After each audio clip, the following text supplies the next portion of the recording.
दूर कहीं पहाड़ों की गोद में एक गांव बसा था, भूला हुआ, समय के थपेड़ों से जर्जर शापित गांव। इस गांव का नाम था कालिकापुर।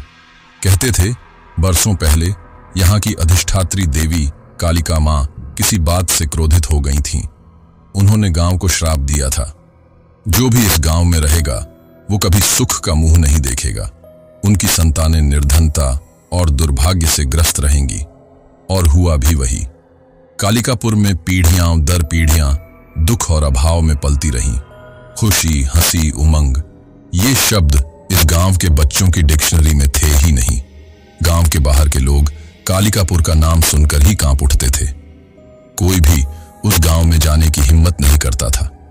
लेकिन एक दिन एक युवा पत्रकार विक्रम इस शापित गांव की कहानी सुनकर रोमांचित हो उठा।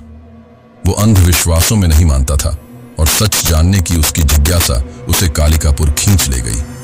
गांव की सीमा में कदम रखते ही विक्रम को एक अजीब सी उदासी ने घेर लिया।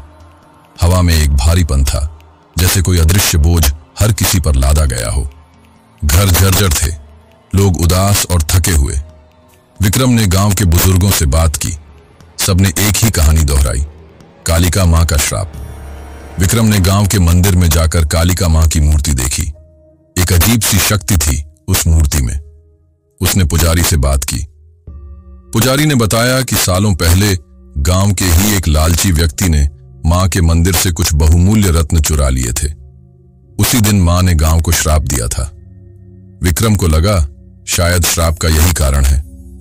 उसने गांव वालों को समझाया कि अगर वो चोरी किए हुए रत्न वापस मंदिर में रख दें तो शायद मां का क्रोध शांत हो जाए। पहले तो लोग डरे, पर फिर विक्रम की बातों में उन्हें एक उम्मीद की किरण दिखी। गांव वालों ने मिलकर उस लालची व्यक्ति के घर की तलाशी ली और आखिरकार वो रत्न मिल गए। उन्हें धूमधाम से मंदिर में स्थापित किया गया। विक्रम कुछ दिन और गांव में रहा। धीरे धीरे लोगों के चेहरों पर उदासी कम होने लगी। बच्चों की आंखों में चमक लौटने लगी। हवा का भारीपन भी गायब हो गया। विक्रम समझ गया कालिका मां का श्राप किसी दैवीय प्रकोप से नहीं,